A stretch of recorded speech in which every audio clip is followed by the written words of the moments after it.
Good morning, parents. It's Fred Campos, Full Custody Dad on Twitter. And I thought I'd spend a few moments today talking about 5 ways to stay in touch or in tune with your teen. Now, I talk to so many dads out there that say, because I'm not the custodial parent, I don't get to spend any time with my kids now that they're teenagers. They're real involved in all of their activities. So I feel out of step, out of touch, out of tune with my kids.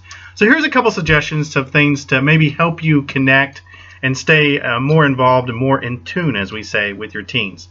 The first thing is, and it seems kind of obvious, but today, here in the 21st century, you can see how your teenager is doing in school by subscribing to online grades. Usually you can call the school and get a user ID and password. For me, I know everything that's going on in my kids' school life academically. I know whether they passed that quiz or what projects are coming up or how they're doing on a day-to-day basis. And then I can kind of fine-tune and adjust and talk with my teenager about their schoolwork. Second thing is that I do, for those of you who've been following me for quite some time, is I'm a real big proponent of monitoring my teenager's phone. In fact, I require, even though my teenager is now 17 years old, that she turn it in every night. Sometimes I scan through some of her texting, I look at some of the people that she's talking to, so that gives me a basis on how she's doing, and it opens up interesting conversations about boyfriends, about drugs, about her friends, and the people that she picks.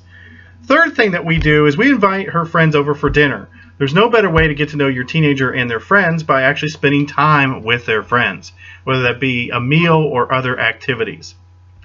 One thing I did early on that you may want to consider that may help you tremendously is find an activity on the weekend that you do together with your kids.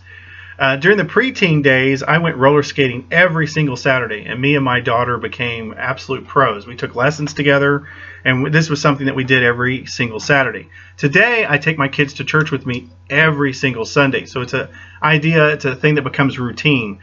They are now old enough, they sit in church with me. We can go to lunch, we can discuss the sermon. So this is another way to connect with your teen. The last thing I want to suggest for you in this session is make sure you have very meaningful conversations with your teenager. Don't necessarily say, how was your day at school? You're going to get a one-word answer, at least I do. I get the word like fine. What I suggest is you ask very detailed questions. Hey, how did you do on that cell division test today? How is Julie doing now that she broke up with Johnny? What are the details? Is she doing it well? Is she handling it well? Have some open-ended, very detailed conversation. But parents, make sure you do reach out and do connect with your kids. Regardless of the amount of time that you spend together, they really need it. They really want it. They may not show it, but it's something that they desire greatly. For more tips and other information, feel free to check out our website at www.daddygotcustody.com.